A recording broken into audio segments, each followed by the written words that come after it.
ប្រក្រតីក្នុងគម្រោងមូលនិធិឃុំនៅក្នុងខេត្តកំពង់ឆ្នាំងកាន់តែរីកធំរដ្ឋបាលខេត្តកំពង់ឆ្នាំងពេលនេះបានបញ្ជាឲ្យបើកការត្រួតពិនិត្យទូទាំងខេត្តដោយរើមើលទាំងព័ត៌មានគម្រោងកិច្ចសន្យានិងអ្នកពាក់ព័ន្ធរាប់ចាប់ពីមន្ត្រីសមាជិកក្រុមប្រឹក្សាស្មានឃុំសង្កាត់រហូតដល់អ្នកម៉ៅការតាមលិខិតបង្គាប់ការចុះថ្ងៃទី13ខែសីហាឆ្នាំ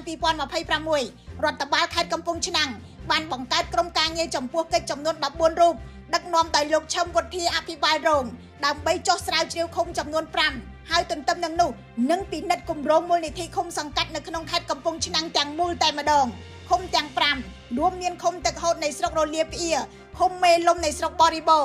ឃុំចောင်းម៉ោងនៃស្រុកទឹកផុសឃុំសេដ្ឋីនៃស្រុកសាមគ្គីមានជ័យនិងឃុំលង្វែកនៃស្រុកកំពង់ត្រឡាចឆ្លើយតបសំណួររបស់ News Today ថាតើឃុំទាំង5នោះអាចមានបញ្ហាអ្វីខ្លះដែលមិនប្រក្រតីនិងប៉ះពាល់ថវិការដ្ឋប៉ុន្មានលោកឈឹមវុធាអភិបាលរងកំពង់ឆ្នាំងប្រាប់ថាលោកមិនទាន់អាចឆ្លើយបាននៅឡើយទេហើយក្រុមការងារនឹងចាប់ផ្ដើមចុះទៅតាមគោលដៅនៃឃុំនីមួយៗនៅថ្ងៃទី14ខែសីហា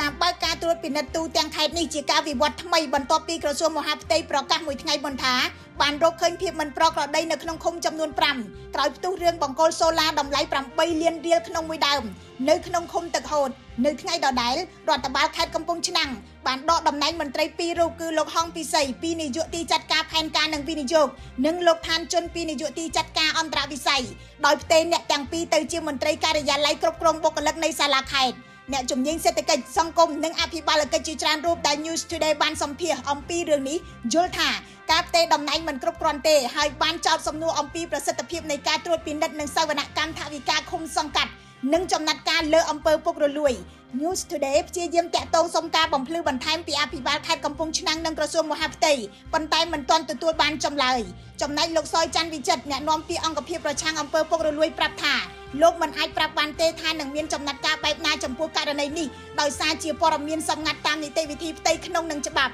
ហើយនឹងផ្ដល់ព័ត៌មាននៅពេលដែលអាចបង្ហាញបានខ្ញុំរស់សុធាពី News Today NTTV បញ្ជាបិទបើកទឹកដោយស្វ័យប្រវត្តិជាមួយម្រាមដៃ Controller Pro C ជួយអ្នកគ្រប់គ្រងវ៉ានបិទបើកទឹកបានដល់6ទីតាំងអាចកំណត់ម៉ោងបានច្បាស់លាស់ជួយសន្សំសំចៃទឹកពេលវេលានិងកម្លាំងពលកម្មប្រើប្រាស់បច្ចេកវិទ្យាឆ្លាតវៃសម្រាប់សួនច្បារអ្នកជ្រើសរើស Pro C ពីកែនឥឡូវនេះ